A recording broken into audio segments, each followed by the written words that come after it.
Hello again, and welcome to another video on my channel. Yes, I am doing another Sailor Moon related video, but this time I decided to do something a little different and rank Sailor Moon's manga arcs from my least favorite to favorite.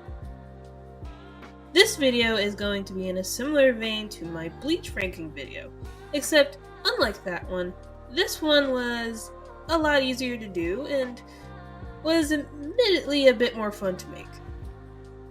Before I start the video properly though, please keep in mind that this is all purely my opinion. I am not going to try to convince you that one arc is better than the other because, well, that's not the point here. This is all just for fun. And so now with that out of the way, let's get into the video.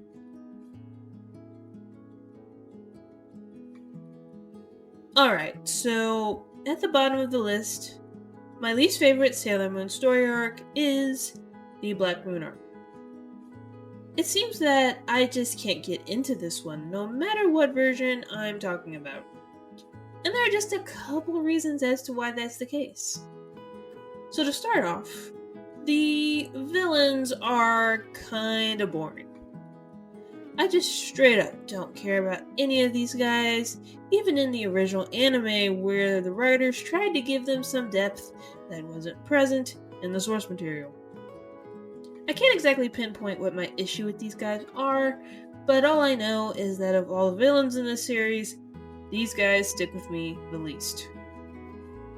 But moving on, another complaint that I have is how every Senshi aside from Venus and Moon get abducted, and it essentially becomes the Usagi, Mamoru, and Chibiusa show. Now some would argue that it's at least the Usagi and Mamoru show throughout the entire manga.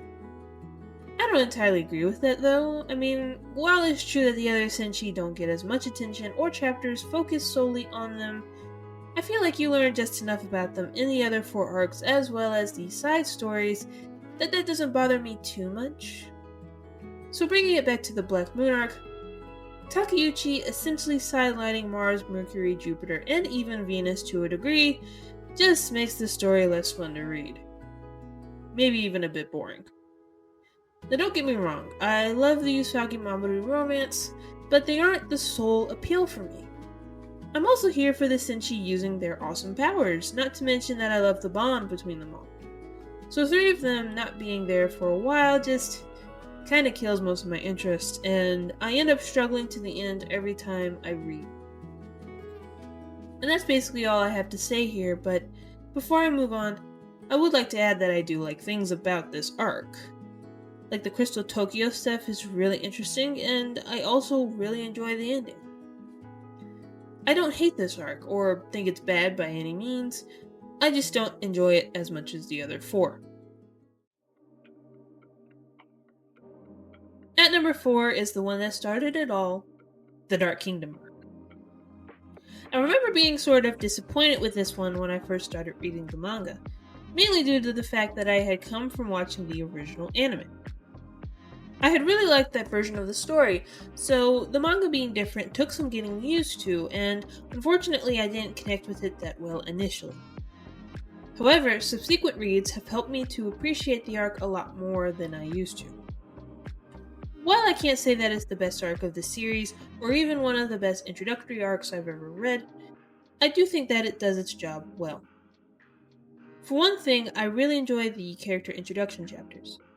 Usagi's is the most amusing, but my overall favorite is probably Ami's. In fact, that one might stand out a bit more than even Usagi's. Now why that is, I can't exactly explain why, but that's just how I feel. The Masquerade chapter is also pretty fun. My favorite thing about it is getting to see Usagi, Ami, and Rei work together as a trio before the other 2 girls show up. Granted, we don't get to see a whole lot of their dynamic or anything like that, but what is there works. Mako's chapter is nice, though I don't really have anything to say about it, mainly due to the fact that there's not a whole lot to it. And then of course after that act is when the story really gets going, and you could argue that the main story is not as interesting as the introduction chapters, but I personally like everything about this arc. The twists and turns are dramatic, and it's cool how the ending has a bit of foreboding to it, leading right into the next storyline. This arc does have its shortcomings, though. I've seen many criticisms of the pacing being too fast, resulting in characters not getting a whole lot of development. I personally don't take issues with the pacing, but I can see the criticism. I've always felt that it would have been nice if there had been an extra chapter or two in between each girl's introduction that would have fleshed them and their bonds out a bit more. Like, for example, I actually do enjoy those filler episodes from the 90s anime where it was just Usagi and Luna, and then later those two plus Ami, Ray, and then Mako. Those episodes were fun, and it could have been cool if the manga had had something similar without dragging it out the way the 90s anime did. I will say though, that what's there is fine for me. I feel like I learned just enough about each girl and spent enough time with them as friends that I understand them and their dynamics. I will admit though that just a little bit more would have been nice. That's all. But that's the only real criticism I have of this arc. As I said, I think it does its job well, it's pretty good, and I really enjoy it. My third favorite arc in the series is the Infinity arc. This is one of the strongest storylines in the series, and to be honest, this is where things start getting really good. I mean, the first two arcs are fine, of course, but I do have more issues with them, whereas here, while I wouldn't say that this one is flawless, it's pretty solid the whole time, though one criticism that I do have is that it would have been nice to spend more time with Chibiusa and Hotaru's friendship, since that is an important part of the story. Moving on, I definitely prefer the manga's version of the story over the 90s anime. While that version is just as good, I was never a fan of certain aspects, such as the whole Pure Heart Crystal stuff, or Uranus Neptune's attitudes towards the Inner Senshi and Sailor Moon. Thankfully, the hostility between the outer and inner Senshi is dialed back quite a bit in the source material, and Uranus and Neptune actually respect their princess here, which is very nice. Also, that little character arc that Uranus, Neptune, and Pluto have, where they slowly learn that they do actually have to work with Sailor Moon and the others in order to defeat the villains, and they all work together towards the end, is very good. Though I would argue that maybe more time could have been spent on it. But it still works within the story, so it's fine. I'd also like to add that the villains this time around are actually pretty cool. I found the Black Moon Clan to be a bit bland, but I really enjoy the Deathbusters. They're a much bigger threat to the world as a whole, and their personalities stand out more. The ending is sort of bittersweet in a way, with the Outers leaving and everything. I mean, you know they'll come back eventually, but at this point you don't know when, and if you're a fan of them, it makes you just a bit sad.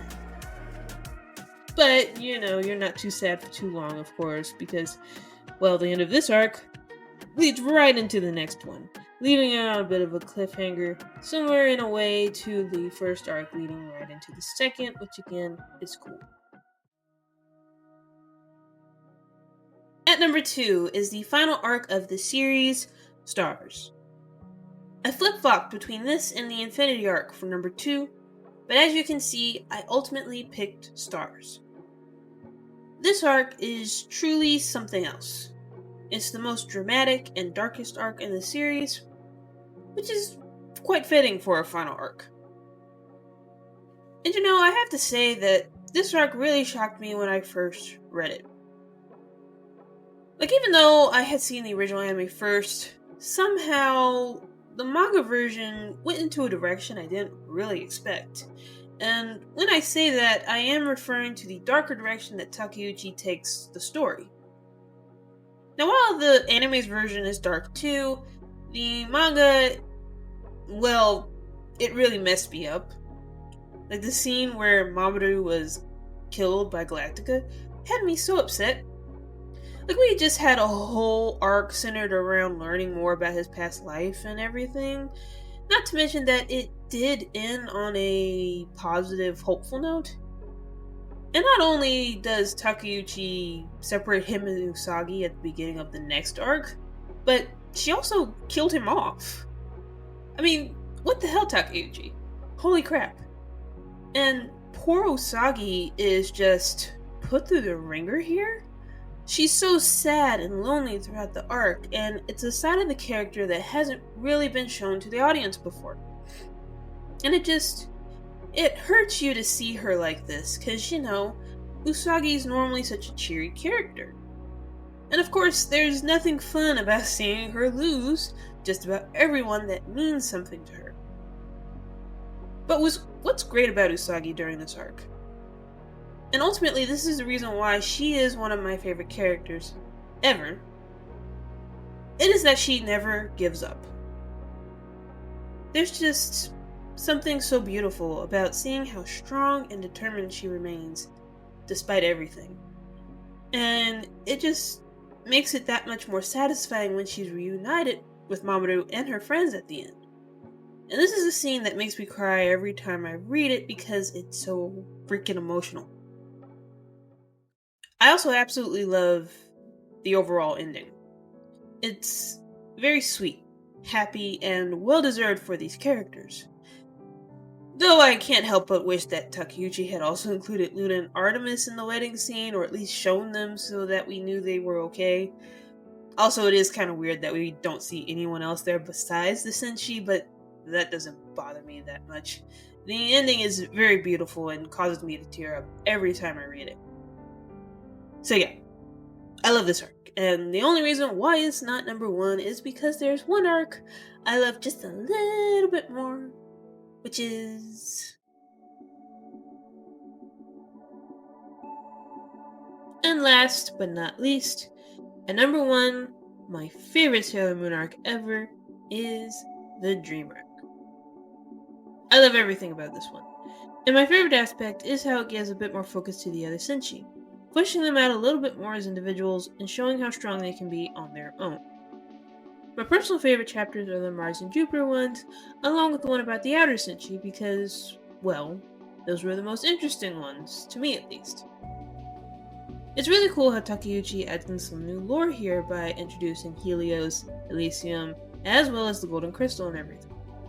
It's some cool extra world building that helps to flesh the Earth Kingdom and Mamoru's past life out a bit more than before, and it also helps to strengthen the bond between Usagi and Mamoru.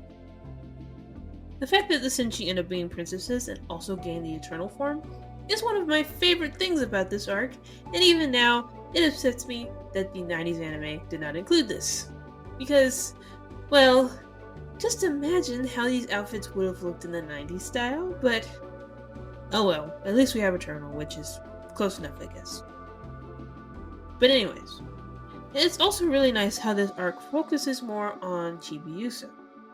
This is basically her arc, where she actually gets some cool character development. She starts off being a bit insecure about her abilities as a guardian, constantly comparing herself to Usagi and wanting to be more like her. But by the end of the arc, she's become a bit stronger on her own terms. And her romance with Helios is just so cute. I'm also glad that the outer Senshi are actually involved in this storyline. One of my complaints with the Super season from the 90s anime was that they didn't show up at all, which made no sense to me because the world was in danger and saving the world was very important to them in the previous season, but thankfully the source material doesn't have that issue since here, everybody is involved, including Tuxedo Mask. The final section of the story, where the 10 Senshi and Tuxedo Mask are basically a team, is one of my favorite things ever, and that's something that I really do love about the manga. The Senshi, along with Mamoru, feel a lot more like friends and a team here, which is great. And lastly, of all the villains in the series, the Dead Moon crew are one of the more memorable ones, I'd say. I don't enjoy them as much as the Dark Kingdom, but they're better than both the Deathbusters and Black Moon Clan. And then Helenia is a pretty good final villain. She's not my favorite, but she works for this storyline. So is the Dream arc the best of Sailor Moon? Well, that's debatable, but for me at least, it's the one that I love the most. And with that, we are now at the end of the video. What did you think of my ranking? Do you agree or disagree? Also, what's your personal ranking of each arc? feel free to go into the comments and let me know. I hope you all enjoyed this one. If you did, you can like or subscribe if you'd like. If not, that's cool. I just appreciate you taking the time to watch. Have a great rest of your day, and I will hopefully see you next time. Bye.